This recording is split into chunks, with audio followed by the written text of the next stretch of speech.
Всем привет! В данном видео поговорим о самых распространенных причинах, почему же на газонокосилке двигатель заводится и сразу же глохнет.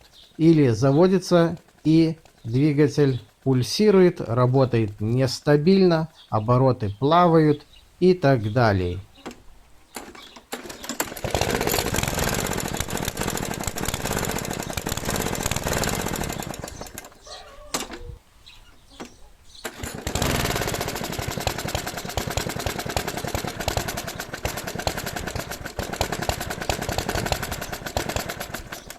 В первую очередь обращаем внимание это на топливный бак.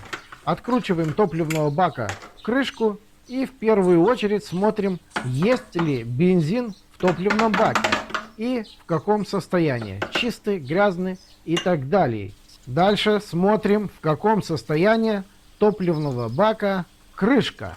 Она разбирается вот таким принципом. И как видим, в данной крышке есть вот такая прокладка с прорезями по краям, а также и в центре есть отверстие. Данные прорези по краям, а также и в центре отверстия должны быть чистыми и не забитыми никакой грязью. А также, как видите, на топливном баке, на горлышке есть вот такие прорези по краям, а также и сверху. Эти прорези также должны быть чистые и не забитые никакой грязью. Данная пробка на топливном баке совместно с этими прорезями выполняет функцию сапуна. Сапун необходим на топливном баке, так как сапуна, если не будет, в баке создастся разрежение, то есть вакуум, и бензин не будет подаваться с топливного бака в карбюратор. И двигатель не будет работать или будет работать неровно, так как будет недостаточно количества бензина. Сапун бывает в топливном баке устроен по-разному. В некоторых случаях вот таким принципом бывает устроен в пробку топливную сапун в виде сплющенной резинки. И выглядит он вот так. Резинка не должна быть склеена, а должна функционировать вот таким принципом. Следующее, что делаем, это отключаем от топливного бака шланг для подачи бензина в карбюратор и смотрим, в каком состоянии топливный фильтр. Топливный фильтр извлекается с топливного бака вот таким принципом. Данный фильтр можно промыть в бензине, а также и продуть сжатым воздухом. Дальше смотрим, в каком состоянии топливный шланг. То есть шланг целый, не поврежден и не забитый. Итак, с топливным баком и что с ним связано, мы разобрались. Смотрим дальше. Следующее, что мы проверяем, это воздушный фильтр. Воздушный фильтр должен быть чистым и пропускать нужное количество воздуха в камеру сгорания. Данный фильтр можно заменить на новый, если он уже промок бензином и растворился, так сказать. Или если он достаточно еще хороший, промыть теплой водой, только ни в коем случае не бензином, или продуть хотя бы сжатым воздухом. Если и здесь все в порядке, следующее, что мы сделаем, берем головку на 10 и откручиваем вот эти две гаечки.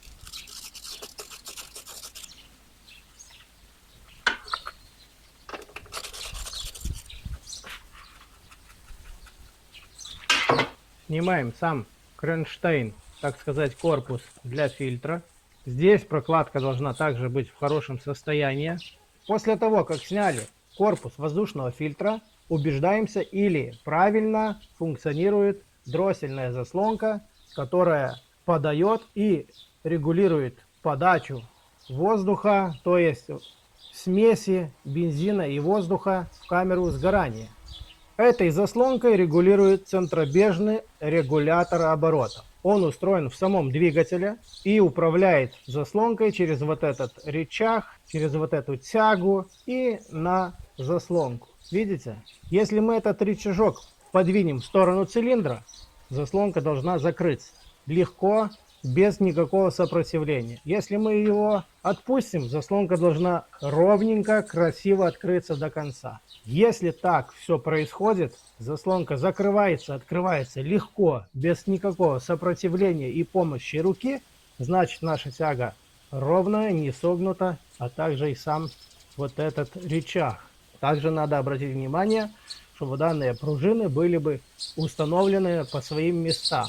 А если вдруг у вас случилось так, что вы повернули данную тягу в сторону цилиндра и видите, что заслонка не закрылась до конца, или наоборот отпустили данную тягу и заслонка не открылась до конца, то значит у вас, скорее всего, вот этот болтик слегка отпустился и центробежного регулятора ось расслабла, то есть повернулась в другую сторону и разрегулировалась. Что в таком случае делать?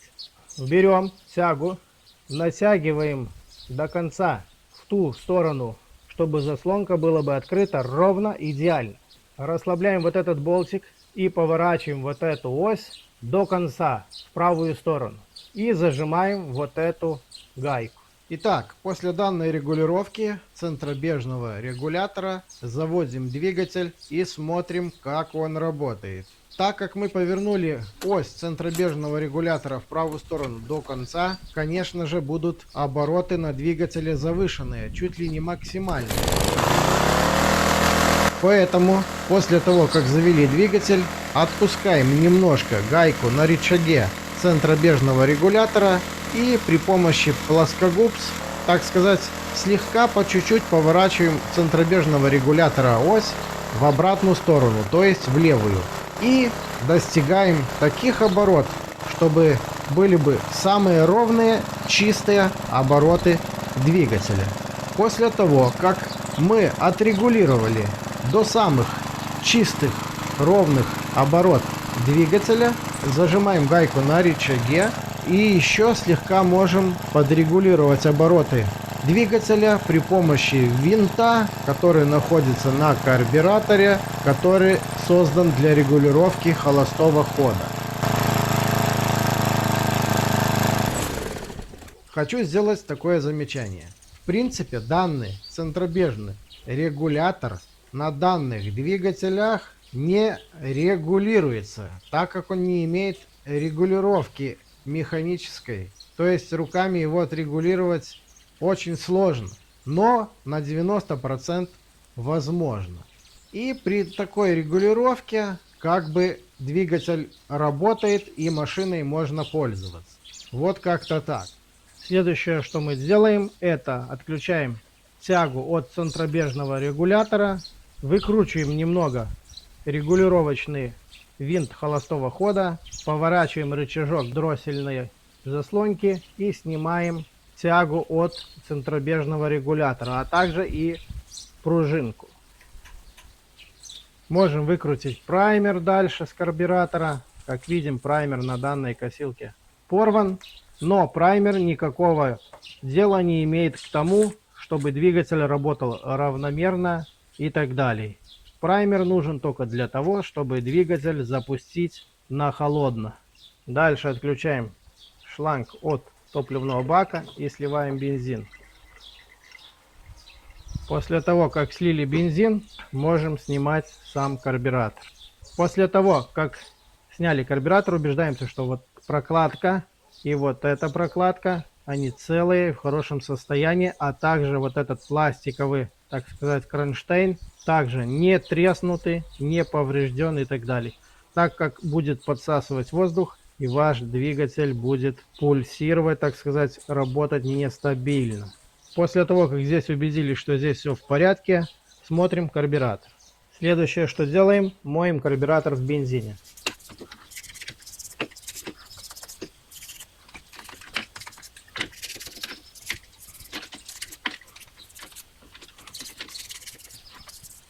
После того, как помыли, у кого есть сжатый воздух, можно продуть воздухом полностью все отверстия и так далее. Дальше откручиваем поплавочную камеру.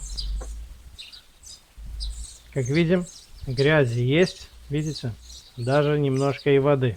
Поэтому также здесь все промываем. Как видим, наша иголочка как бы функционирует, не подвисает. Вот она. Дальше что мы делаем? Это выкручиваем регулировочный винт холостого хода. И как видите, вот в этом месте установлены жиклер холостого хода. Поддеваем отверточкой и поднимаем слегка вверх. И вытаскиваем данный жиклер. Вот так это выглядит. Самая частая причина бывает в том, что на данном жиклере забивается вот это отверстие. Еще есть вот здесь жиклер. Его выкручивать нежелательно, а просто берем промывку для карбюраторов. И если с этой стороны через это отверстие жидкость будет брызгать, значит жиклер мы промыли. Видите? Можно еще вот там есть отверстие промыть. Вот и все. Следующее, что мы делаем, промываем вот это отверстие холостого хода жиклере. Видите, в это отверстие, которое большое посередине жиклера, пробивается промывочная жидкость для карбюратора. Значит, мы жиклер промыли, и отверстие у нас чистое. Если вдруг у вас вот это отверстие не промывается, вы это видите, так берите вот такую медную проволочку и его просто пробейте. Видите? Пробивается легко. Вот и все. Теперь смачиваем данный жиклер в бензине и ставим в обратном положении. Вот таким принципом. И все. Вкручиваем обратно регулировочный винт холостого хода, а также ставим обратно крышку поплавочной камеры. После того, как здесь все промыли и установили карбюратор в обратном порядке на двигатель газонокосилки, но у вас все равно бывает немножко дергаются, плавают обороты, может быть причина еще в том, что на некоторых карбюраторах вот в этом месте есть регулировочный винт. Вот здесь.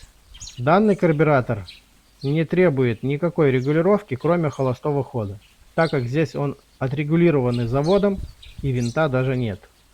А на некоторой технике на карбюраторах бывает вот такой регулировочный винт. Тогда что мы делаем? Закручиваем при помощи отвертки данный винт по часовой стрелке до конца, до упора. После того, как закрутили винт до упора, выкручиваем против часовой стрелки 3,5 оборота. После того, как винт выкрутили 3,5 оборота, завозим косилку, даем прогреться двигателю и приступаем к регулировке данного винта. Теперь винт вкручиваем медленно по часовой стрелке до того момента, пока не начнет двигатель глохнуть. Как только двигатель начал глохнуть, медленно выкручиваем винт против часовой стрелки, пока не начнет двигатель глохнуть. С этого момента медленно вкручиваем винт по часовой стрелке до того момента, пока не будут ровные, плавные, стабильные обороты двигателя. Как только достигли стабильных оборот двигателя, данный винт оставляем в покое. Дальше переходим к регулировке холостого хода. Вот этот второй винт, если мы будем вкручивать, мы будем повышать обороты двигателя. Если мы будем его выкручивать, мы будем понижать обороты двигателя. Как только отрегулировали нужные обороты, оставляем в покое данный винт, и наш карбюратор уже будет отрегулирован, так как больше здесь регулировочных винтов никаких нету. Теперь все собираем в обратном порядке и смотрим, как работает данная косилка.